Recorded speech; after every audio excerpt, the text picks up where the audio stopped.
Buenas noches con todos y todas, espero que se encuentren muy bien. De parte de la Maestría en Derecho Bancario y Financiero y del área Derecho y Empresa de la Escuela de Posgrado de la Pontificia Universidad Católica del Perú, les damos la más cordial bienvenida al webinar titulado Protección del ahorro, regulación y supervisión del sistema financiero. En específico, le queremos dar el fuerte agradecimiento a la profesora Inés Vega, quien es gerente en asesoría legal y cumplimiento en Banco Santander Perú, Master of Law in Securities and Financial Regulation por la Georgetown University, abogada de la Pontificia Universidad Católica del Perú y docente de la maestría en Derecho Bancario y Financiero, quien estará a cargo de la presentación de este webinar.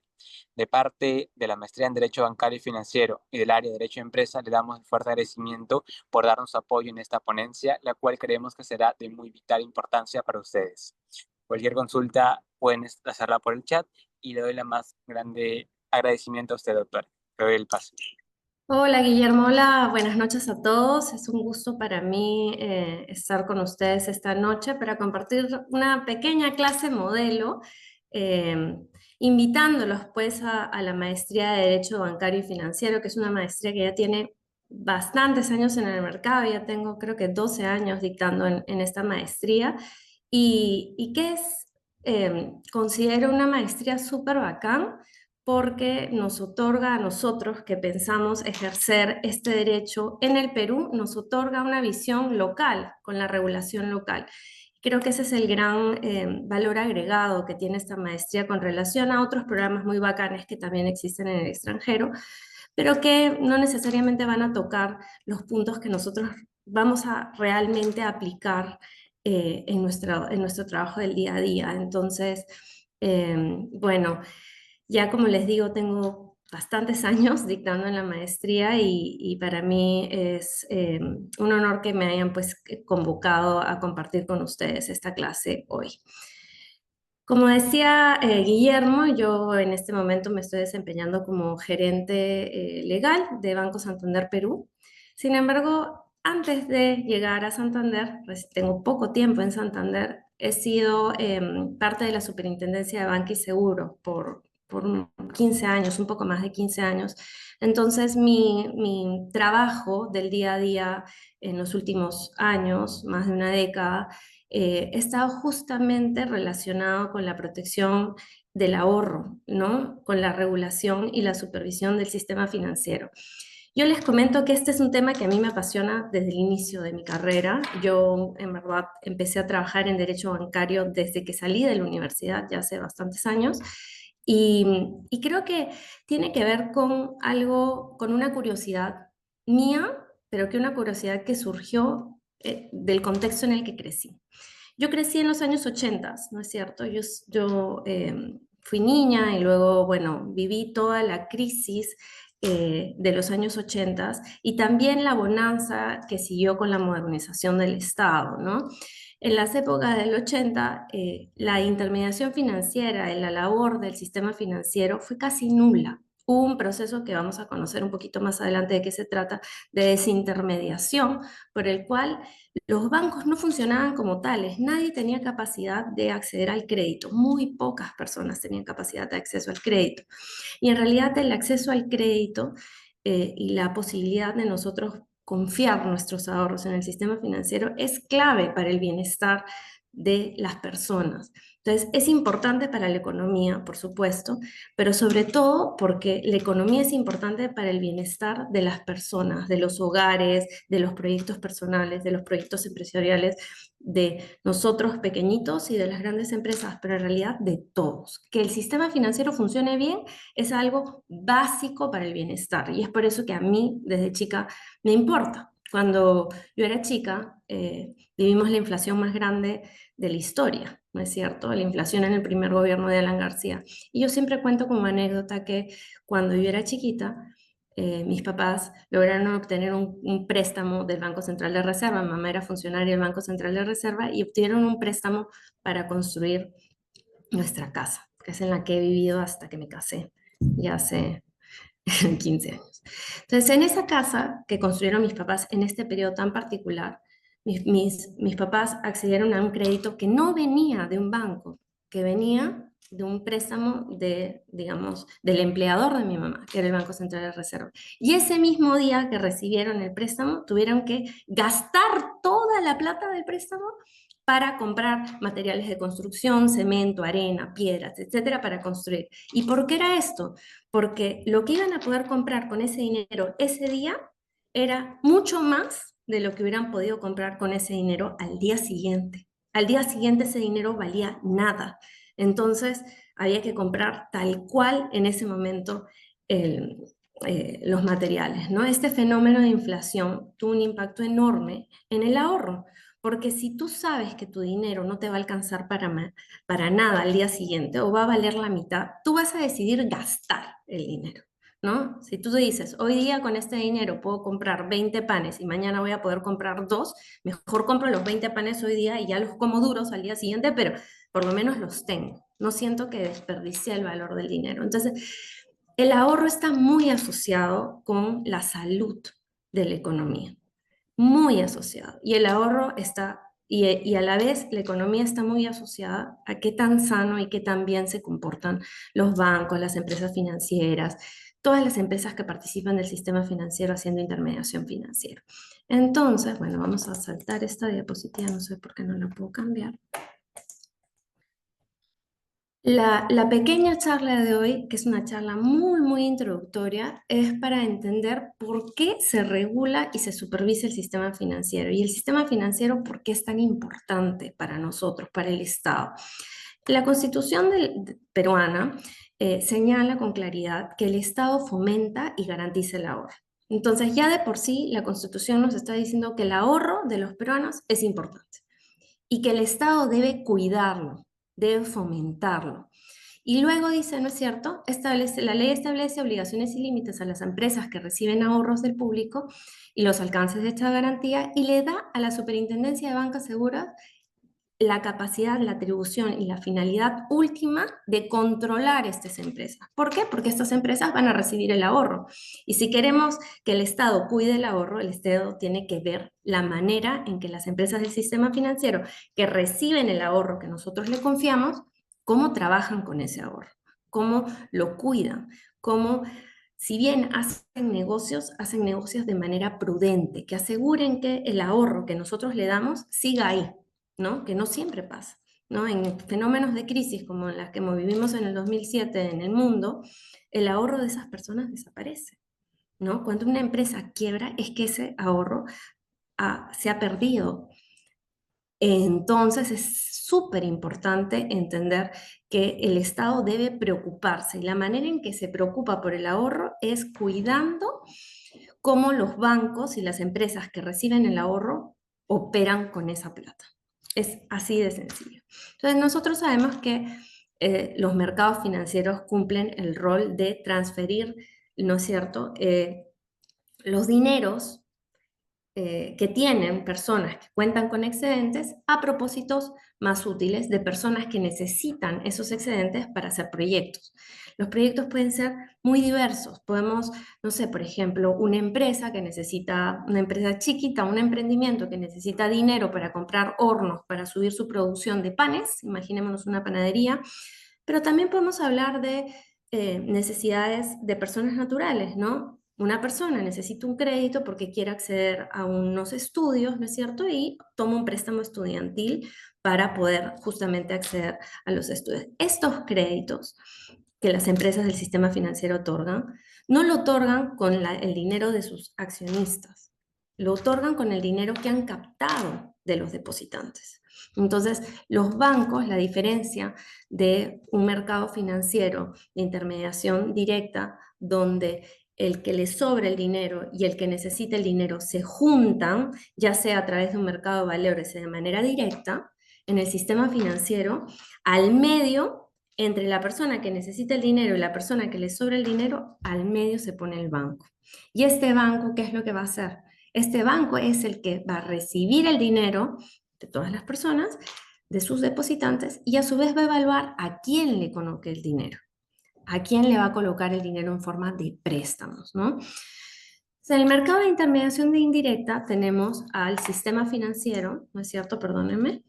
El sistema financiero donde reconocemos internamente que existe el sistema bancario, ¿no es cierto? Y el sistema microfinanciero. En el sistema bancario colocamos a los bancos y a las financieras, básicamente, y en el sistema microfinanciero ponemos aquellas entidades que son más chicas y que otorgan básicamente préstamos a la microempresa, por ejemplo, a la pequeña empresa, a personas naturales, etcétera, y ahí podemos encontrar algunas instituciones que no sé si algunos de ustedes conocen, como las cajas municipales, por ejemplo, ¿no? Las cajas rurales, que son entidades que operan, digamos, en otros segmentos distintos a los bancarios, pero hay algunos casos donde hay empresas también bancarias que se focalizan en el mundo retail. Otras entidades que hacen intermediación indirecta, es decir, que captan ahorros del público y los colocan, son las cooperativas. Las cooperativas se dice que captan ahorros no del público, sino solo de sus socios. Pero en realidad cualquiera puede hacerse socio en una cooperativa. Entonces, en la práctica también hacen intermediación financiera, ¿no? En contraposición a estos mercados de intermediación indirecta, tenemos los mercados de intermediación indirecta, ¿no es cierto? Privados que se ponen de acuerdo entre sí o privados que se ponen de acuerdo y se financia a través de mercados centralizados de negociación como los mercados de valores. Estos dos tipos de intermediación son diametralmente distintas. ¿Por qué? Porque en la primera el banco se pone al centro. Y esa es la diferencia enorme, ¿no? Y vamos a ver un poquito más sobre esto a lo largo de esta presentación, ¿no? Pero para entender, para mí la manera de comenzar este curso, y es algo que se desarrolla a profundidad en la maestría, es que la intermediación financiera, que consiste, como les digo, en la captación del ahorro de manera habitual de distintas personas y la colocación de estos dineros captados en formas de créditos, esta intermediación financiera crea dinero en la economía. Y eso puede resultar un poco abstracto, nos podemos decir, ¿cómo así el sistema financiero crea nuevo dinero? ¿Acaso el dinero no es el dinero que creó el Banco Central de Reserva? Esto suena un poco abstracto, pero es muy real y muy tangible y lo vamos a trabajar hoy día a través de un ejemplo muy pequeñito, ¿ya? Pero vamos a comenzar con lo más sencillo, con el dinero.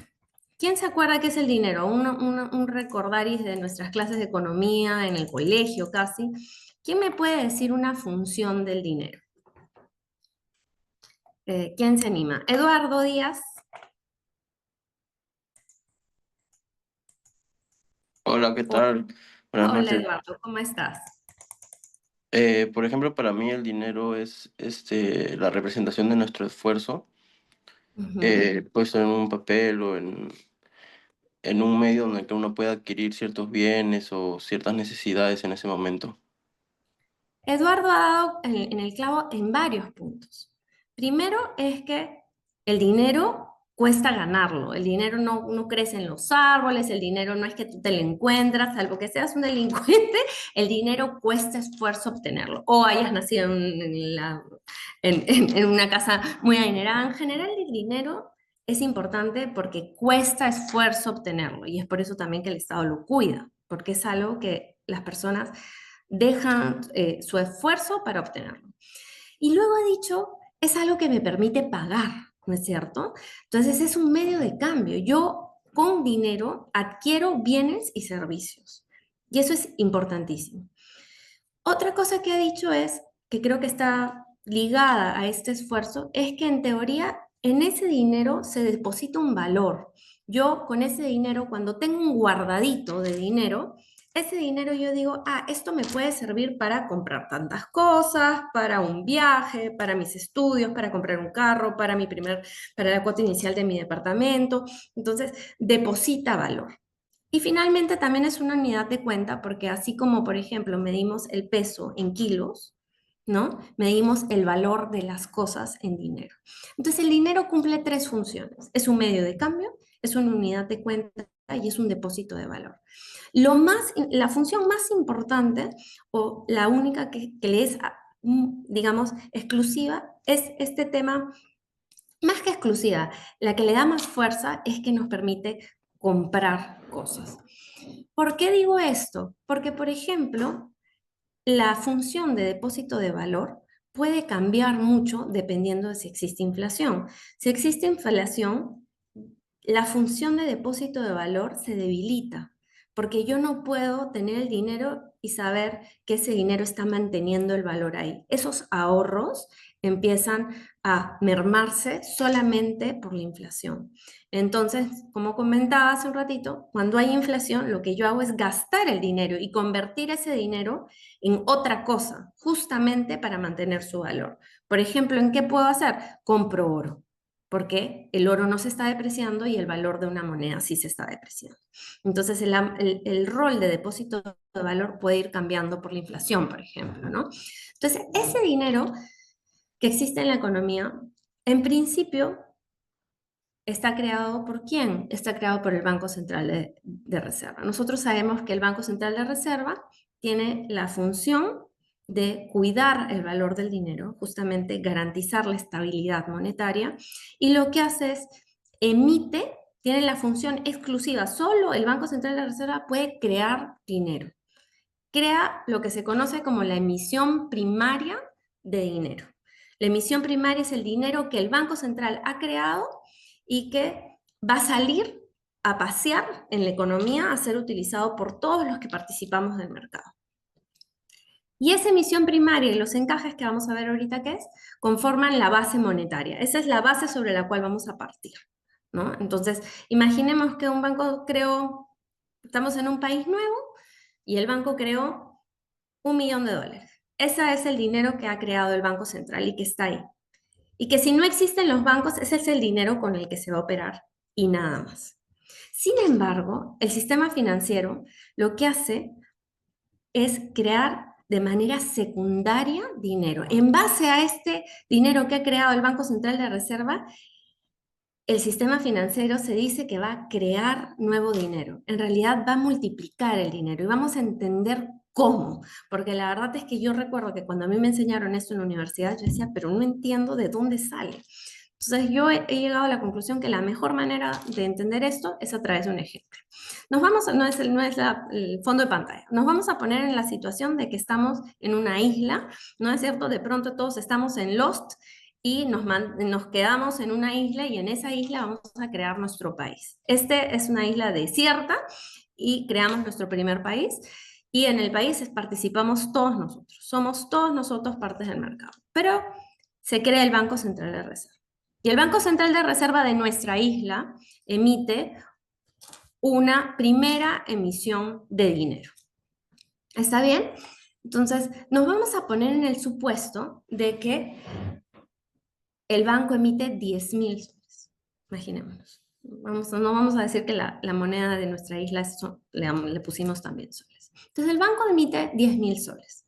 Entonces, en teoría, para entender este supuesto, vamos a asumir dos cosas. Lo primero es que el único dinero que hay en esa isla es lo que ha emitido el banco. Nada más. Esa es nuestra primera premisa.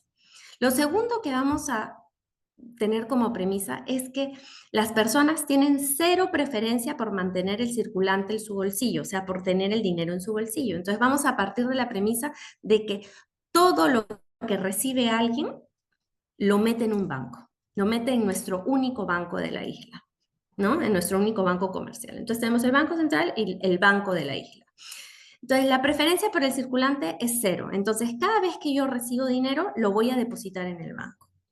Esto en la práctica no se va a dar nunca jamás, porque cuando yo recibo dinero, yo necesito comprar cosas. Tengo que pagar los colegios de mis hijos, tengo que darles de comer, etcétera, etcétera. Todas las cosas, salud, ¿no? Pero en nuestro ejemplo, para entender la multiplicación bancaria, vamos a pensar que la preferencia por el circulante es cero. Entonces, todo lo que yo recibo en efectivo voy directo corriendo al banco a poner.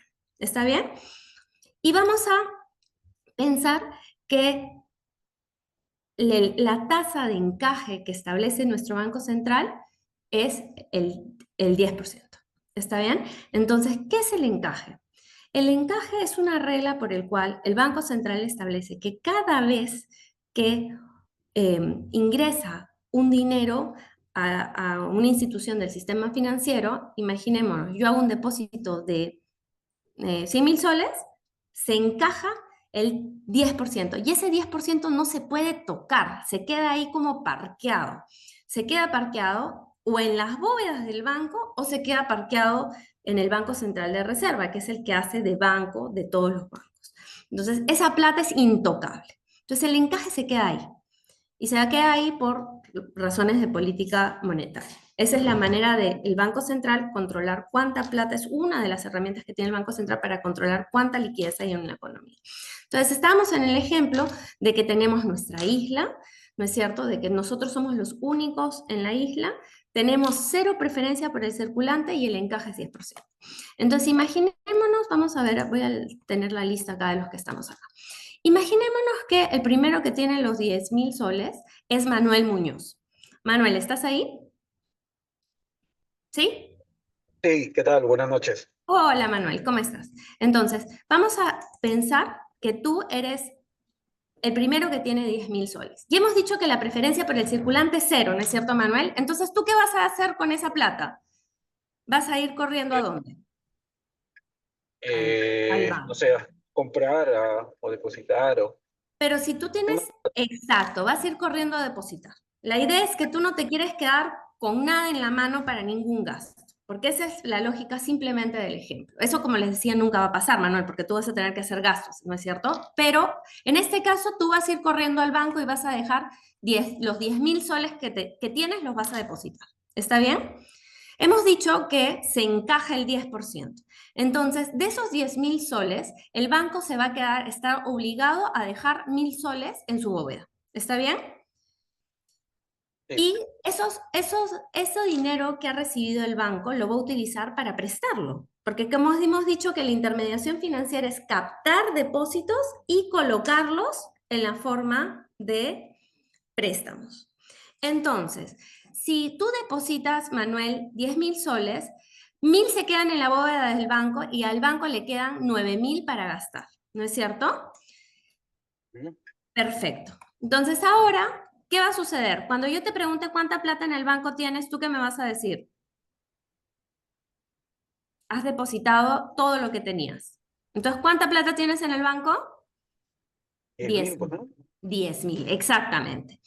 Ahora, eso esa plata que el banco tiene para prestar, el banco se la presta a Eduardo. Eduardo viene, toca la puerta del banco y dice, banco, quiero que me prestes 9.000 soles. Entonces ahora el banco, ¿no es cierto?, le presta 9.000 soles a Eduardo. Eduardo, hemos conversado que la preferencia por el circulante es cero. Entonces, ¿tú qué vas a hacer con esa plata? ¿Vas a ir a dónde? Al banco, a depositarlo. Entonces Eduardo va con esos 9.000 soles que los prestaron y los vuelve a depositar. Si yo le pregunto al banco, a Manuel cuánta plata tiene, Manuel me va a responder, yo tengo 10.000, no ha cambiado en nada, yo he dejado mi 10.000 y no he hecho nada más. Perfecto. Y ahora tú has depositado, Eduardo, los 9.000 que te has prestado. Si yo te pregunto cuánta plata tienes, ¿tú qué me vas a responder? Yo 9.000. 9.000, ¿no es cierto? Entonces, tú te das cuenta, ya se crearon 9.000 soles con el juego de captar y prestar, porque ahorita de los 10.000 soles, ¿no es cierto? Ahora tenemos que tú también tienes 9.000, perdón. Tú también tienes 9.000. Entonces, ahora seguimos. Como hemos dicho que se encaja el 10%, de esos 9.000, el banco va a encajar 900 en su bóveda, los va a dejar ahí parqueados para siempre, y ahora le va a quedar 8.100 para prestar. Entonces, esos 8.100, ¿no es cierto? Lo que el banco presta, se los prestamos a Alberto Acuña. Alberto, ahora te prestaron el banco te prestó 8.100 soles. ¿Está bien? Entonces, cuando yo te pregunto a ti, Manuel, ¿cuánta plata tienes? ¿Ha cambiado en algo el monto? Tú sigues teniendo 10.000. Si yo le pregunto a Eduardo, Eduardo, ¿cuánta plata tienes? Tú has recibido un préstamo y lo has depositado. Entonces, tú también, ¿cuánta plata tienes? 9.000. Y si yo le pregunto a mi tercer participante, Alberto, ¿cuánta plata tiene? Alberto le han dado 8.100 y los ha depositado en el banco. Entonces, ¿cuánta plata tiene Alberto? Tiene 8.100. Si se dan cuenta, solo en estas tres operaciones, ay, no sé por qué se cambia esto, solo en estas tres operaciones, no sé si pueden ver mi cursor, se han multiplicado los 10.000 y ahora tenemos 24.390 soles. Claro, ustedes dirán, bueno, pero no es dinero, ¿no? Porque son montos depositados. Pero en realidad ese dinero puede ser efectivamente usado. Efectivamente, Eduardo tiene, Manuel tiene 10.000, Eduardo tiene 9.000 y Alberto Acuña tiene 8.100. Entonces, de esos 10.000 se ha generado nueva liquidez para estas personas. Y si seguimos con el ejercicio, ahí les dejo la tabla nada más por si lo quieren revisar, pero si seguimos con el ejercicio y ahora le prestamos, por ejemplo, a Andrés Hidalgo, ahora Andrés Hidalgo también va a tener 7.290 soles. Y esa emisión inicial del Banco Central se va a multiplicar y de 10.000 soles a través del movimiento de captación y colocación vamos a tener en el resultado 90.000 soles creados. Si se dan cuenta, ¿no? Obviamente, esta multiplicación que hemos realizado aquí es una multiplicación que es solamente para fines académicos, porque la preferencia por el circulante nunca va a ser cero. Cuando yo tengo un dinero, no lo voy a depositar todo. Sin embargo, el hecho está en que a través de la captación del ahorro por las entidades del sistema financiero y su colocación a terceros en forma de préstamo, se multiplica la liquidez en la economía y se da lo que se conoce como la creación secundaria de dinero con la multiplicación bancaria. Ese es el multiplicador bancario. Entonces, el multiplicador bancario va a tener más o menos fuerza dependiendo de varios factores. Si el encaje que dice el Banco Central de Reserva no fuera de 10, sino fuera, por ejemplo, del 50%, ¿ustedes creen que la multiplicación va a ser mayor o menor? Iván Palomino.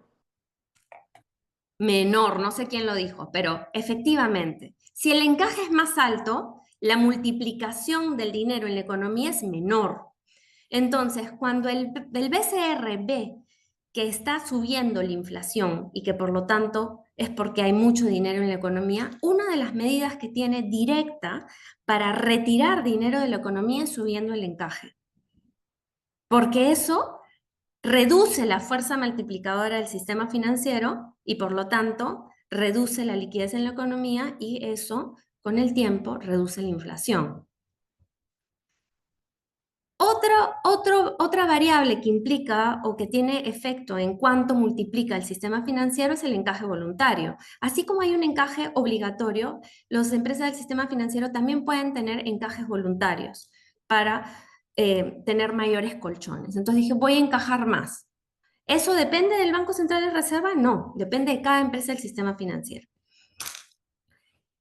Otra variable que digamos, impacta en cuál es la fuerza multiplicadora es la preferencia por el circulante de la que conversamos. En el Perú, digamos, esta preferencia por el circulante puede ser mayor o menor según la inflación. Como les decía, en los 80s la preferencia por el circulante era enorme. ¿Por qué? Porque el dinero perdía tanto valor que a ti no se te ocurría ir y meterlo en un banco, porque al día siguiente tenías un montón de plata que no te alcanzaba para comprarte nada. Entonces, la preferencia por el circulante está a su vez ligada a si, por ejemplo, hay inflación o no. La preferencia por el circulante también tiene que ver con el desarrollo del sector. Si el sistema bancario es súper incipiente y nadie lo utiliza, obviamente el multiplicador bancario tiene menos fuerza.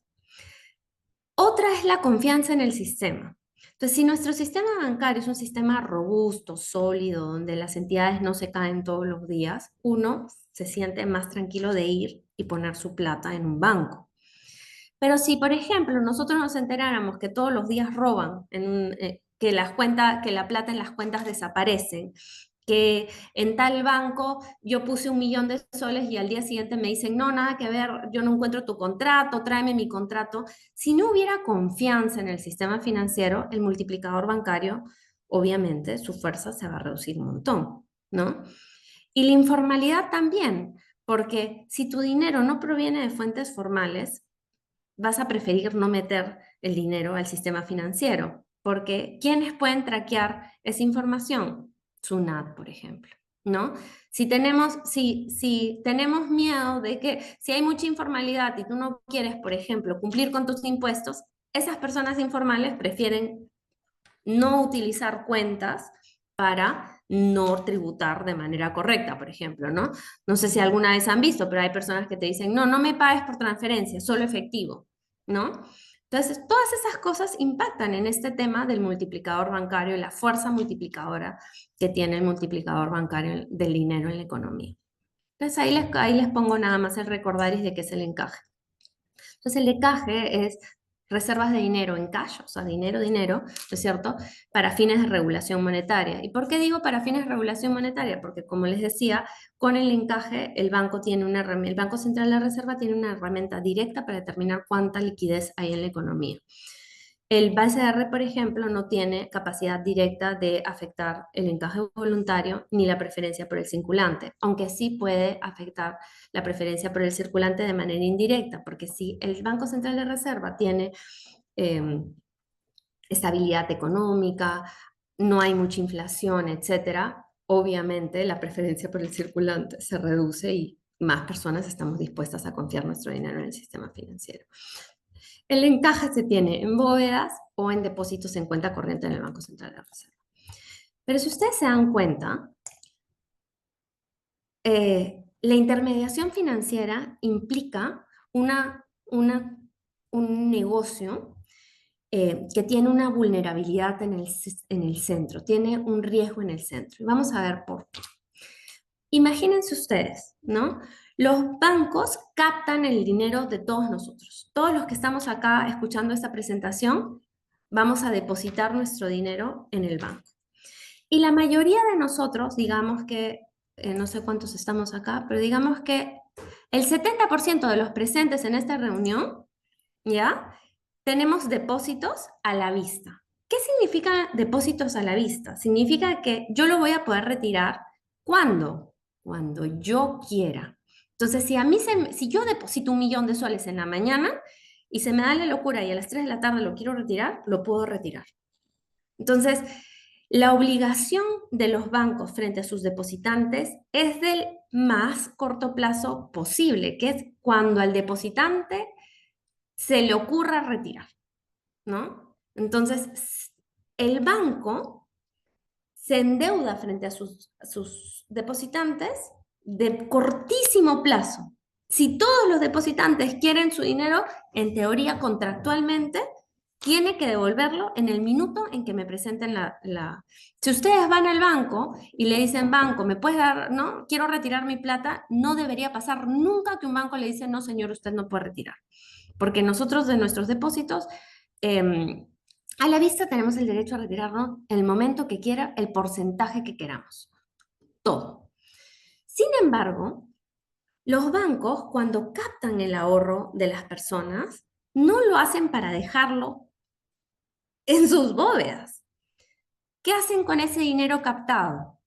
¿Quién me puede comentar qué hacen los bancos con el dinero que captan? Los prestan, pues, ¿no? Hacen Lo prestan. préstamos.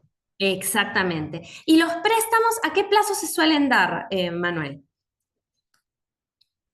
6 meses, 3 meses, 1 año, 2 años, Si es un 3 préstamo de años. consumo, puede ser 1 año. Si es un préstamo estudiantil, puede ser 5 años. Si es un préstamo hipotecario, pueden ser 20 años, ¿no? Entonces, los bancos colocan ese dinero que han tomado del ahorrista y que le deben al ahorrista cuando el ahorrista quiera que se lo devuelvan, Y ese dinero se lo prestan a las empresas y a las personas a plazos más largos. Entonces, ¿y de dónde ganan? ¿Quién nos puede contar de dónde ganan? ¿De dónde saca la rentabilidad los bancos al captar el ahorro y prestarlo? El interés.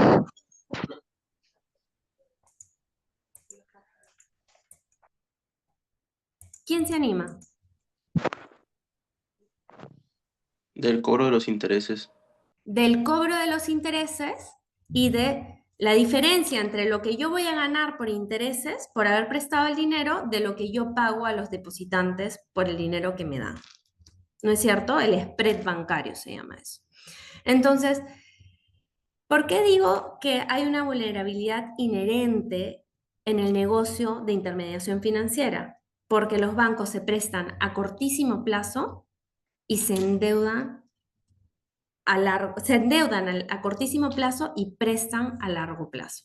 Entonces, si es que todos los depositantes quieren su dinero en un mismo día, ¿el banco se lo va a poder devolver? La respuesta es no. Por más sano que esté el banco no va a estar en capacidad de devolver todo lo que los ahorristas le han confiado, porque lo ha colocado en préstamos. Y esos préstamos se los van a ir devolviendo con el paso del tiempo. Entonces, ahí hay una vulnerabilidad en el centro. Claro, en escenarios de normalidad, ¿ustedes creen que todos los ahorristas piden su plata todo el día? Por supuesto que no. En escenarios de normalidad, los bancos más o menos tienen un colchón de liquidez que le permite atender los retiros esperados de sus depositantes. Pero en un escenario de anormalidad o de crisis, pues podrían venir todos los depositantes a retirar su dinero y no importa cuán sano esté el banco, ese banco va a quebrar porque le va a ser imposible devolverle a todos sus depositantes a la vez. No porque no sea sano, sino porque ha colocado esos dineros en préstamos de largo plazo que no va a poder recuperar rápidamente. Entonces, ¿qué pasa con esto? ¿No? Vamos a saltar un poquito esto. ¿Qué pasa con esto? Esto significa que ese riesgo debe ser de alguna manera controlado. Y este riesgo no es solo de una entidad en concreto, porque hemos dicho, si yo, por ejemplo, si todos nosotros ponemos nuestros ahorros en una sola entidad y todos nosotros decidimos retirar nuestro dinero de esa entidad va a caer. No va a ser capaz de atender nuestros dinero en el mismo momento. Sin embargo, el que una entidad caiga puede generar a su vez que otra entidad caiga, por lo que se conoce como riesgo sistémico. Entonces, cuando un banco cae, y sobre todo si es grande, impacta la cadena de pagos y genera zozobra. No solo impacta en la cadena de pagos, sino genera desconfianza. Muchas veces lo que genera es que otras entidades que no están en problemas, la gente diga, no, mejor yo quiero mi dinero en el colchón, devuélvemelo. Lo que se conoce como corridas bancarias, ¿no? Y corridas bancarias masivas en distintas instituciones. Entonces, hay riesgos en el propio manejo del mismo banco, pero también hay otros riesgos que se generan no solo a nivel de un banco individual, sino a nivel del sistema financiero como un todo, y esos son los riesgos sistémicos. Y los riesgos sistémicos pueden ser de correlación. Les voy a dar un ejemplo de un riesgo sistémico de correlación. Imaginémonos que tenemos 5 bancos en nuestro país. Y esos 5 bancos, si tú los ves a cada uno, están perfectos. Cada uno viene prestando muy bien y están recuperando muy bien. Veo al siguiente prestando muy bien, recuperando muy bien, sistemas de riesgo, todo lindo, todo perfecto, y los vi a cada uno por separado. Pero si los veo en conjunto, resulta que los 5 bancos le han prestado todo su dinero para préstamos hipotecarios. Entonces, los 5 bancos tienen el mismo nivel de riesgo en el mismo sector. ¿Qué va a pasar si esos bancos, si el mercado hipotecario tiene una crisis? que los 5 bancos se me van a caer como pollitos a la vez. Entonces, el regulador no solo tiene que ver qué tan sano están las entidades a nivel individual, sino tiene que ver qué tan sano está siendo el relacionamiento en el sistema financiero, de modo que pueda darse cuenta si está habiendo riesgos de tipo riesgo sistémico por el comportamiento de todas las entidades juntas.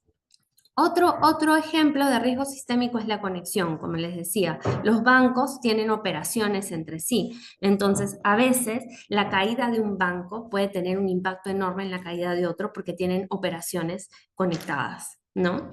Y bueno, el tercero es el riesgo de contagio, el que les decía que tiene que ver también con la desconfianza que se genera cuando una entidad cae y que esa desconfianza se contagie a otras entidades de modo que hay un pánico generalizado. Entonces, ¿cuál es la respuesta ante este riesgo inherente? Porque tenemos que aprender que, por un lado, habíamos dicho, oye, pero que el sistema financiero funcione es clave y que haya intermediación financiera es clave, ¿no? Todos tenemos proyectos que serían dificilísimos de realizar si el sistema financiero no diera crédito, por ejemplo, ¿no? Ahorita nosotros vivimos un periodo, dentro de todo, a pesar de la convulsión, vivimos un periodo de estabilidad económica mal que bien, ¿no? Podemos acceder a créditos, la gente tiene sus tarjetas de crédito, algunas personas pueden acceder a créditos hipotecarios, hay facilidades para créditos hipotecarios, por ejemplo, Mi Vivienda, pero imagínense que eso no exista. ¿Ustedes se imaginan tener que ahorrar el precio completo de una casa para poder comprarla? Eso impacta directamente en el bienestar. El crédito impacta en el bienestar, porque nosotros con el crédito podemos hacer uso, ¿no? Y disfrutar de un bien cuyo periodo de ahorro sería larguísimo, ¿no? Entonces, que la intermediación financiera funcione es clave, pero a su vez la intermediación financiera tiene riesgos de corridas, ¿no es cierto? Riesgo en el centro mismo del negocio. Entonces, ¿cuál es la respuesta? Queremos que esto funcione, pero a la vez genera riesgo. Bueno, la respuesta es, demos regulación que dé una red de seguridad al sistema financiero. Una red de seguridad para que esos riesgos inherentes se mitiguen. ¿Y cuál es la red de seguridad? La red de seguridad está compuesta por 2 cosas. El Fondo de Seguro de Depósitos y lo que se conoce como el rol de prestamista de última instancia de los bancos centrales. Entonces, no sé si alguien ha escuchado el Fondo de Seguro de Depósitos peruano, pero el Fondo de Seguro de Depósitos es básicamente un instituto jurídico que es central para el sistema financiero, que hace que un fondo, en caso de que hubiera un quiebre, un fondo te asegura que te va a pagar un porcentaje alto de tus depósitos. Entonces, ¿alguien conoce el Fondo de Sistema Financiero Peruano, el Fondo de Seguro de Depósitos peruano? ¿Alguien ha escuchado alguna vez de él? El Fondo de Seguro de Depósitos peruano cubre a los depositantes, todos los depositantes que realicen imposiciones, o sea, que hagan depósitos en las empresas del sistema financiero que hayan aportado a este fondo por 24 meses. Y en caso de quiebra, el Fondo de Seguro de Depósitos te paga alrededor de 120.000 soles. Entonces, si tú pones tu dinero en ese banco, tú sabes que tú no tienes que correr en caso haya una corrida, o sea, en caso haya un problema con ese banco. Si tú tienes menos de 120.000 soles, no tienes que correr. El Fondo de Seguro de Depósitos te va a pagar ese monto. Y el Fondo de Seguros de Depósitos peruanos, chicos, a diferencia de lo que estamos acostumbrados, es uno de los fondos seguros más eficientes del mundo. El Fondo de Seguro de Depósitos peruano empieza a pagar más o menos al tercer, cuarto día. Claro, no va a pagar todos los depositantes en la misma velocidad, porque hay depositantes bien facilitos, depósitos clarísimos de una sola persona, y hay otros depósitos de personas que tienen créditos, entonces hay que primero ver cuánto deben, hay depósitos de menores, pero en general el Fondo de Seguro de Depósitos paga rapidísimo en el Perú. Entonces, la idea es que el Fondo de Seguro de Depósitos trata de mermar estos riesgos inherentes que puede haber de corridas bancarias. Y a su vez, La otra pata de la red de seguridad financiera es el prestamista de última instancia. El prestamista de última instancia es un rol que juega el Banco Central de Reserva, que es cuando una entidad está sana, o sea, es solvente, tiene un buen balance. Cuando una entidad está sana, lo que hace, si tiene un problema de liquidez puntual, imagínense que ese día fueron más depositantes a retirar su dinero y sobrepasó la liquidez que tenía, le hace un préstamo de emergencia.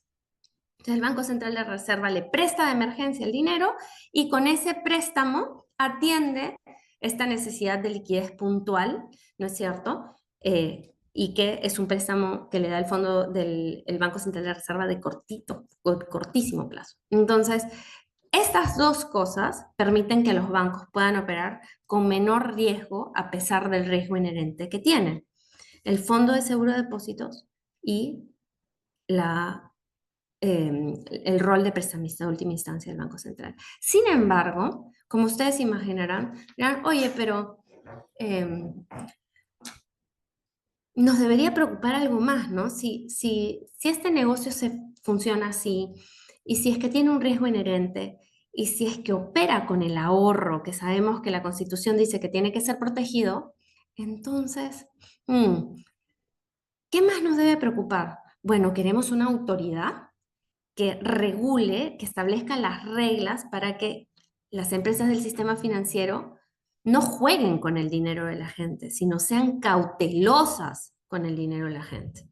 Si nosotros vamos a aceptar que un banco reciba el ahorro, como decía Manuel al comienzo de nuestro webinar, decía que represente el esfuerzo de las personas, bueno, no puede timbiar con esa plata. No se la puede prestar a su mejor amigo, no se la puede prestar a tasa cero a una entidad vinculada. Esa plata la tiene que cuidar y tiene que prestarla con prudencia, ¿no? Entonces, esas reglas de prudencia se establecen en la regulación. Si tú vas a operar no con tu capital, sino con el ahorro de terceros, entonces yo me voy a asegurar de que tú tengas reglas para que cuando tú prestes, lo hagas con cuidado y diversifiques. Por ejemplo, entre los ejemplos que yo di de riesgo sistémico, le dije, un banco coloca todo lo que tiene en un solo mercado, el hipotecario. Eso no le va a gustar al regulador. El regulador se va a asegurar de que el banco no ponga todos sus huevos en una sola canasta, sino diversifique sus riesgos. Entonces, el banco, ¿qué va a cuidar la autoridad? La autoridad va a cuidar que se evalúe bien a quién se le presta. La autoridad va a cuidar que se sea prudente y se haga debido seguimiento a los riesgos, digamos, que está enfrentando al prestar. El riesgo más claro es el riesgo de crédito, que es el riesgo de que el banco, digamos que el cliente no le pague al banco lo que le ha prestado. Pero así como hay el riesgo de crédito, hay otros riesgos también.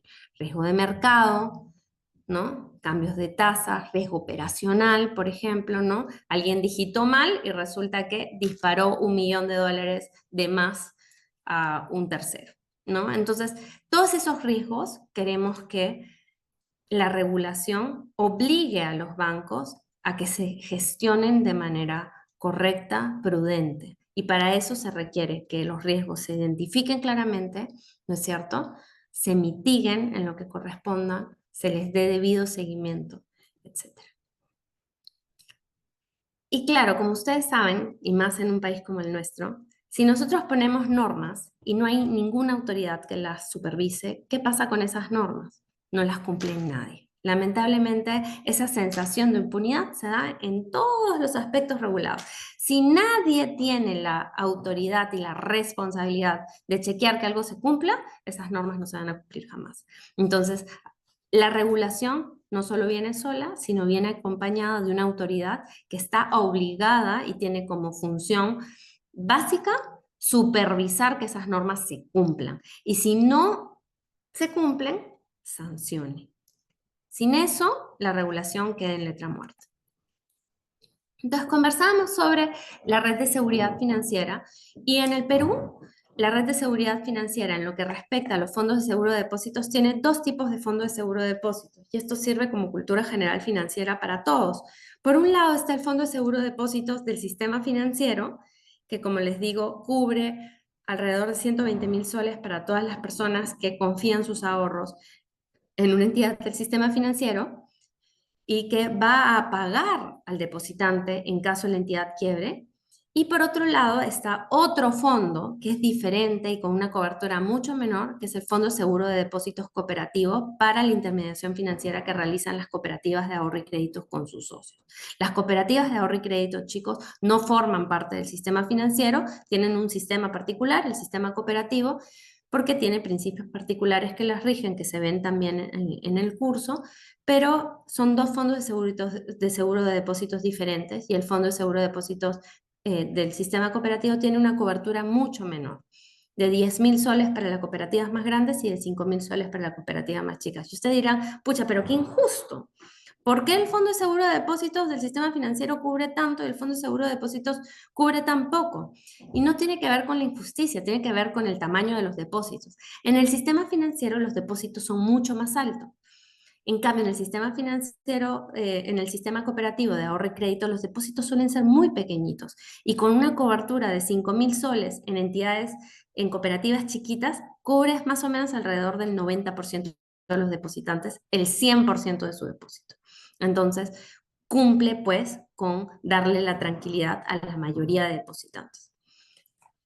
En el caso del prestamista de última instancia, como les decía, es la actuación de los bancos centrales, porque esta figura no es de Perú, son figuras internacionales que rigen en todos los sistemas financieros del mundo, ¿no es cierto? Es la labor del Banco Central de prestar a las empresas que afronten problemas de liquidez puntual, más no de solvencia. La entidad tiene que estar sana para poder acceder a ese préstamo.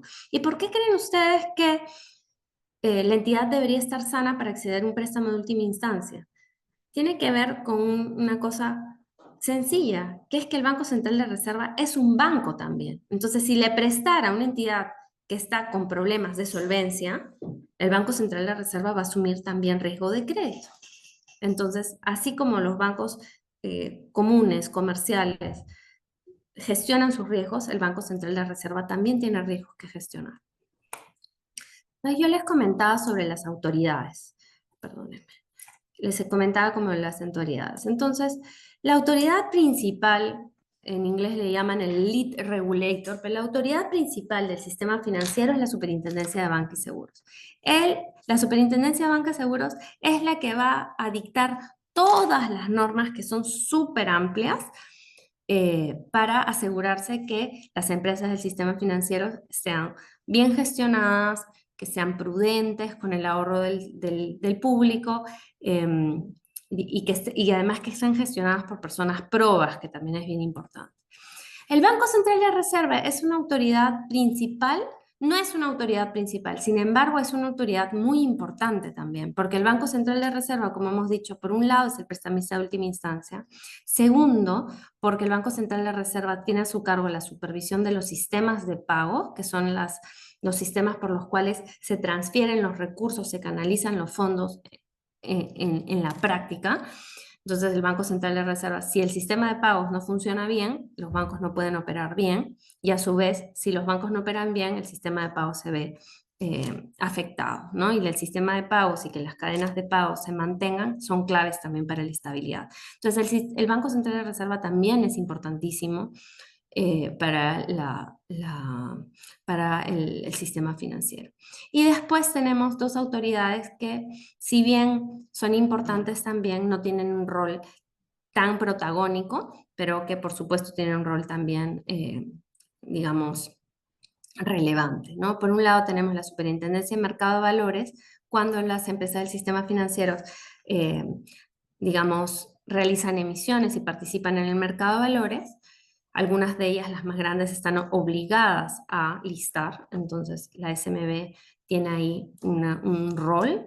Y por otro lado, el INDECOPI, y el INDECOPI tiene un rol de protección del consumidor financiero. es el INDECOPI el llamado a asegurarse que se cumplan las normas del Código de Protección del Consumidor Financiero y es la entidad que puede sancionar a las entidades y a su vez dar medidas correctivas cuando una persona, un cliente, un usuario de un banco, ¿no?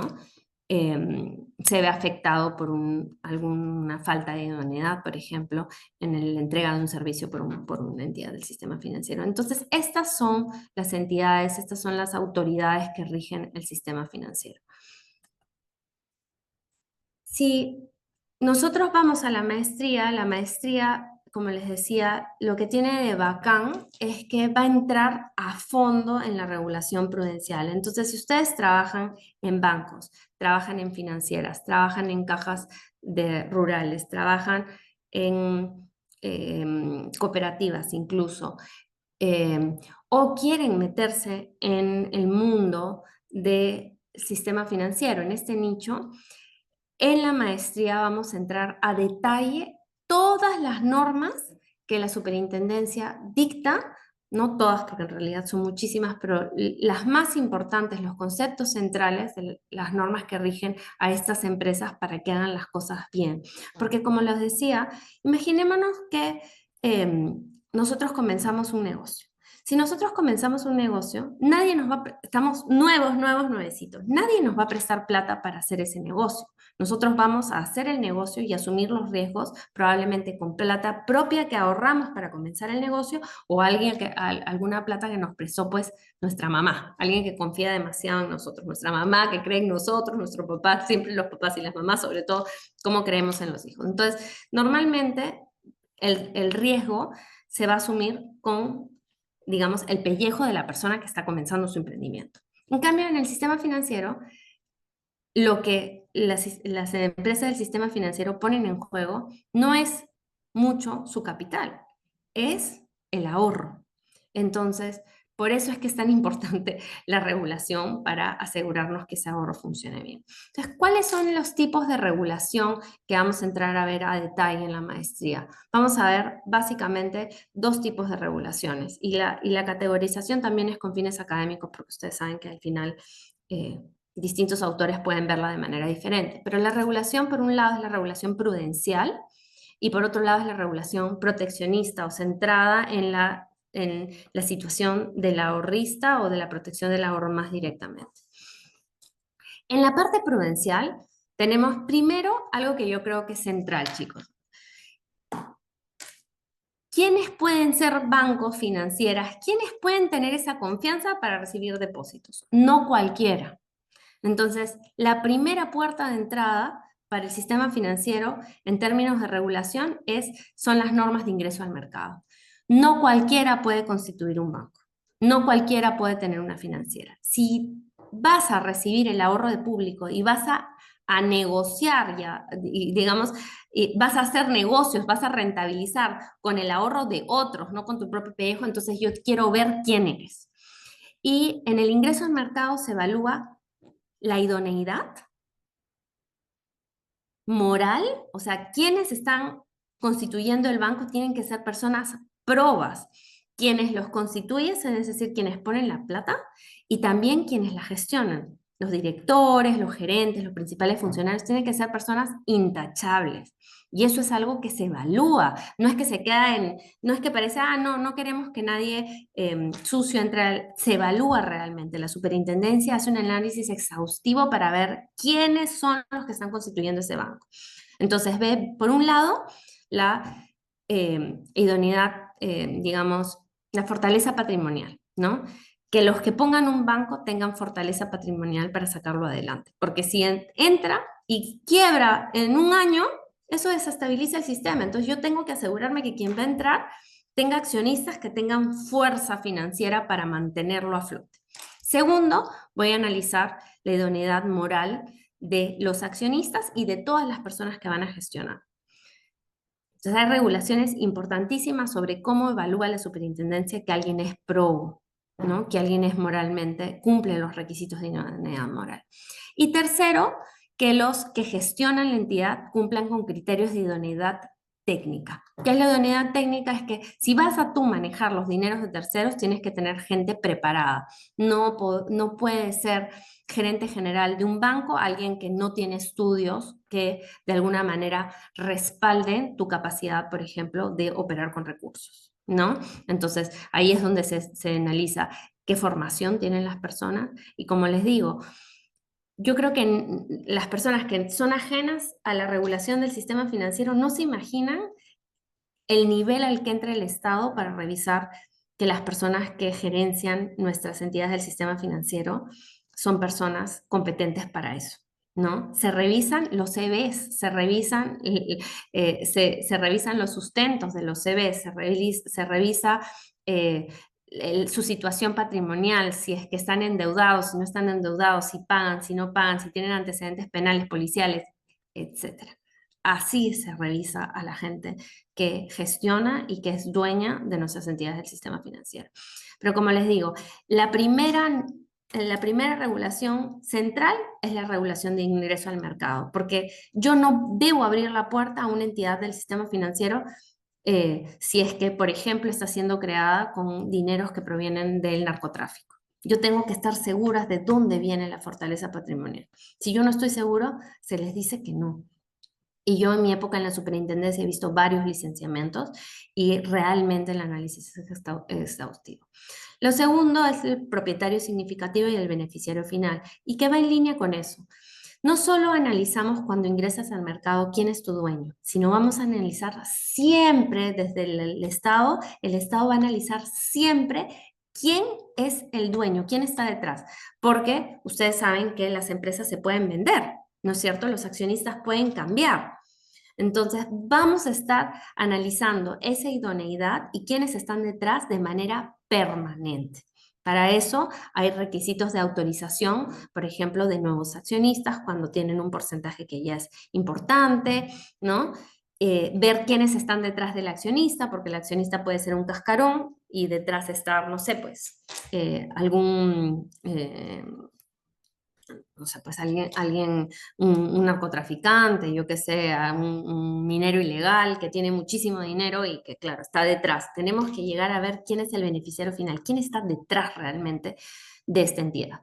Lo siguiente es el patrimonio efectivo. Como yo les decía, las entidades operan con muy poquito capital en relación a otras empresas. La mayoría de empresas operan con capitales más robustos. Aquí los accionistas de la empresa ponen un poquito. Lo que queremos ver con el patrimonio efectivo es que efectivamente haya cierto nivel mínimo de capital, ¿no? Esto obviamente entramos a mucho más detalle y tiene complejidades técnicas importantes, pero digamos, en sencillo, la idea es asegurarnos que hay suficiente skin in the game, le dicen en inglés, que hay suficiente pellejo metido de los accionistas en este. ¿Para qué? Para que no sientan que en realidad están jugando con el dinero de terceros, sino que tienen cierto nivel de exposición también.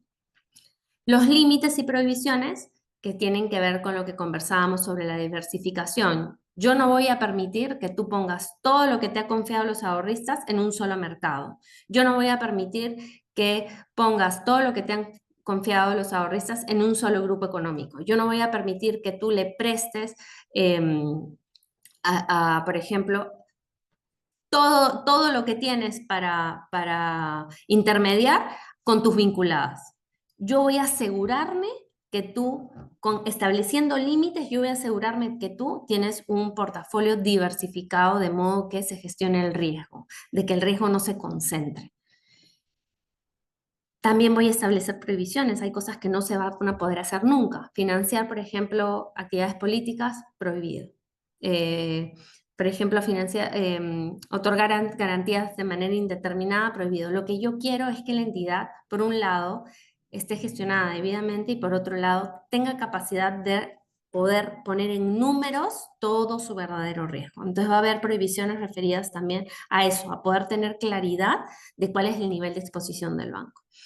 Y bueno, otro tema bastante técnico, pero que entramos a detalle, son las provisiones, porque cada vez que un banco presta, un banco tiene que guardar un pedacito de lo que prestó parqueado. Así como el encaje, existen las provisiones. Y esas provisiones lo que hacen es generar un colchoncito de dinero que va a permitir respaldar al banco ante situaciones de dificultad, ¿no? Entonces las provisiones son genéricas, hay una provisión que se da cada vez que el banco otorga un crédito, cada vez se generan provisiones. Y por otro lado hay provisiones específicas, cuando un deudor ya empieza a demostrar que está en dificultad de pago.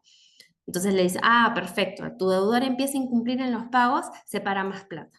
Yo quiero que te adelantes ya al hecho negativo de un posible mal performance del crédito que has otorgado, entonces provisionas más. Y así como hay provisiones de créditos, hay provisiones, por ejemplo, por procesos. Entonces, estamos hablando de un ámbito fuertemente regulado. De hecho, las normas son grandes, pero son súper interesantes, y a alguien que le interesa entender cómo es que el Estado busca asegurar que los bancos se porten bien con el dinero de la gente, es muy interesante y es un nicho súper bacán para alguien, digamos, para un abogado, porque la verdad de las cosas es que hay pocos abogados con esta formación tan específica. Y bueno, es una de las cosas que tiene la maestría para ofrecer, ¿no? Por otro lado, está la regulación, como les decía, proteccionista, que por un lado tiene que ver con la existencia misma del fondo de depósitos, ¿no? Que protege a los ahorristas en un escenario de quiebra, el secreto bancario, ¿no? Todas las normas que rigen el secreto de nuestra información, de nuestros ahorros. Ojo, el secreto bancario no cubre cuántos créditos tenemos, por eso tenemos empresas que dicen cuán endeudados podemos estar, si venimos cumpliendo. No sé si alguno ha escuchado de Infocorp, ¿no es cierto? Yo me acuerdo que desde hace mucho tiempo decía, no, esa persona está en Infocorp, ¿no? Esa persona tiene deudas, esa persona ha incumplido. Entonces, el secreto bancario no cubre tus créditos. El secreto bancario cubre tus operaciones de ahorro, cubre las operaciones pasivas. Entonces, digamos que hay una regulación que establece quiénes pueden acceder a esa información, cuáles son las protecciones que se dan, etc. Ojo, el secreto bancario viene relativizándose en el mundo. ¿Por qué? Porque lamentablemente la información de ahorro también puede ser utilizada. Digamos, el secreto bancario y el impacto que tiene en la capacidad de obtener información puede ser utilizado para, por ejemplo, tratar de esconder operaciones de lavado de activos, ¿no? Financiamiento del terrorismo. Entonces, el secreto bancario tiene una serie de límites justamente para que el sistema financiero no sea utilizado para actividades delictivas. Regulaciones proteccionistas también son ciertas herramientas que le da la ley a las entidades del sistema financiero para asegurar recuperar los créditos, porque como hemos dicho, los créditos que el banco da, lo da básicamente con el ahorro que ha captado. Entonces, asegurar que los bancos tengan capacidad de recuperar, de cobrar lo que prestan, es súper importante, porque un problema en la cartera del banco y en la recuperación de los créditos del banco implica un problema en la solvencia de la entidad que pueda llegar a afectar a los ahorristas en caso la entidad quiebre. Entonces, la ley establece cosas como, por ejemplo, el derecho que tienen los bancos de compensar deudas vencidas con el ahorro que tienes en una cuenta. Si tú tienes en una cuenta, imaginémonos, 100.000 soles, y has incumplido tus cuotas, ¿no? Y están vencidas, el banco podría tener la capacidad de, si así lo quiere, porque es una facultad, compensar y tomar de la cuenta ese ahorro. ¿Por qué? Porque el banco ha prestado con el ahorro del público. Preclusión, por ejemplo, tiene que ver con la posibilidad que tienen los bancos de, si es que tú incumples algo, poder dar por vencidos todos tus contratos y cobrarse, ¿no? Y también tiene que ver con otra medida, por ejemplo, el mérito ejecutivo de las liquidaciones. Una liquidación que hace el banco, ¿no es cierto? Imagínense que el banco dice, bueno, me debe, no me está pagando, liquido y me debes, no sé, pues, 1 millón de soles. esa liquidación tiene mérito ejecutivo. Entonces, con esa liquidación uno puede ir a un proceso no de conocimiento, sino un proceso ejecutivo. No sé cuántos de acá somos abogados, creo que la mayoría, pero los procesos ejecutivos son procesos más cortos, ¿no? Donde es más fácil hacerte el cobro de una deuda. El proceso de conocimiento es el proceso regular en el Poder Judicial que puede tomar muchísimos años. Entonces, la ley le ha dado mérito ejecutivo a las liquidaciones de los bancos en el entendido que el hecho de que cobren es bueno para el ahorro del público en general que ha confiado ese dinero en la institución. Entonces, esto es solo un pincelazo, este webinar ha buscado dar simplemente un pincelazo de las cosas que vemos en el curso de regulación y supervisión del sistema financiero, que es un curso muy inicial en la maestría de Derecho Bancario y Financiero, pero como les digo, a mí lo que me parece bacán es que lo que aprendemos ahí, por un lado, está muy aterrizado la regulación local, entonces las personas que están queriendo entrar en este nicho o que ya están trabajando en empresas del sistema financiero pueden tener información relevante para su día a día y entender más el lugar en el que trabajan y poder hacer una asesoría legal mucho mejor. Y por otro lado, también es bonito porque cuando estamos hablando de una maestría y en un estudio de pregrado, las personas que participan de la maestría pues están haciendo un esfuerzo importante para seguir formándose. Entonces traemos casos, discutimos, a veces discutimos en la misma clase o en los breaks, discutimos sus dificultades, sus casos particulares que están viendo en la oficina, ¿no? Para poder ayudarlos, porque lo bonito de una maestría no es solo aprender los temas, sino poder hacer una red de networking que nos permita crecer como profesionales, ¿no? Yo creo que una de las cosas más bonitas que me ha dado la maestría es una red súper bacán que se mantiene a lo largo de los años con mis alumnos y entre mis alumnos, ¿no? Entonces, son todas estas cosas que entramos a profundizar en la maestría y que nos permiten, pues, volvernos una suerte de expertos en temas que pocas personas conocen y que si bien pueden ser algunos más fáciles, algunos mucho más técnicos, un poquito más tediosos, son siempre interesantes, ¿no? Entonces, eso es lo que yo tenía hoy día para compartirles. Les agradezco muchísimo su tiempo, ha sido un gusto para mí poder estar con ustedes y bueno, les deseo muchísima suerte, ya sea que elijan participar de la maestría o no. Espero que haya podido sumarles un poquito a su cultura general sobre la regulación y supervisión del sistema financiero en el país. Y siempre, como les digo a todos, ya sea en una clase, en un webinar, en la maestría, ya me conocen, ¿no es cierto? Soy Inés Vega, estoy encantada de que me puedan, digamos, contactar si es que necesitan algo, si es que tienen alguna consulta teórica. Aquí estoy para ayudarlos. Como les digo, creo que eso es lo más bonito de la maestría, el poder crear lazos bacanes para nuestra vida profesional. Muchísimas gracias.